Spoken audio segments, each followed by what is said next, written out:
രാമായണത്തിലെ ഹനുമാനെ സീതാദേവിയുടെ അടുത്തേക്ക് പറഞ്ഞു വിടുന്ന ഒരു സമയത്ത് താൻ രാമന്റെ അടുത്ത് നിന്നാണ് വരുന്നത് എന്ന് അറിയിക്കാൻ വേണ്ടിയിട്ട് രാമൻ ഹനുമാന്റെ അടുത്ത് ഒരു അങ്കുലീയം കൊടുത്തു വിടുന്നുണ്ട്. ഒപ്പം രാമവാക്യം, അതായത് ഒരു അടയാള വാക്യം കൂടെ പറഞ്ഞു കൊടുക്കുന്നുണ്ട് കേട്ടോ.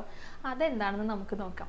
ഈ അങ്കുലീയം എന്ന് പറയുന്നത് ദണ്ഡകാരണ്യത്തിലെ കുറെ ദുഷ്ടന്മാരെ വധിച്ചത് കൊണ്ട് അതിൽ സന്തുഷ്ടരായിട്ട് മഹർഷിമാര് രാമന് സമ്മാനിച്ചതാണ് ഈ അങ്കുലീയം. ഇത് ഹനുമാന്റെ കയ്യിൽ കൊടുത്തിട്ട് തുടർന്ന് പറയുന്നത് ഒരു രാമവാക്യമാണ്. അതായത് ചിത്രകൂട പർവ്വതത്തിൽ വെച്ചിട്ട് ശ്രീരാമനും സീതാദേവിയും ചതുരംഗം കളിച്ചുകൊണ്ടിരിക്കുകയായിരുന്നു. അപ്പോൾ ഈ കളിയിൽ ആരാണോ പരാജയപ്പെടുന്നത് ആ ആളെ മറ്റേ ആള് ഒരു മരത്തിൽ കെട്ടിയിടണം. അതായിരുന്നു പന്തയം വെച്ചിട്ടുണ്ടായിരുന്നു കേട്ടോ. അങ്ങനെ രാമൻ പരാജയപ്പെട്ടപ്പോൾ സീതാദേവി കയറുകൊണ്ടും വള്ളി കൊണ്ടും ഒക്കെ രാമനെ മരത്തിൽ കെട്ടിയിടുമ്പോൾ രാമന്റെ പൂ പോലുള്ള ദേഹം വേദനിച്ചാലോ എന്ന് വിചാരിച്ചിട്ട് മുല്ലപ്പൂ മാല കൊണ്ടാണ് മരത്തിൽ രാമനെ കെട്ടിയിടുന്നത് അത്രേ. അപ്പോൾ ഈ ഒരു കാര്യമാണ് അടയാളവാക്യമായിട്ട് ഹനുമാന് പറഞ്ഞു കൊടുത്തിട്ടുണ്ടായിരുന്നു കേട്ടോ.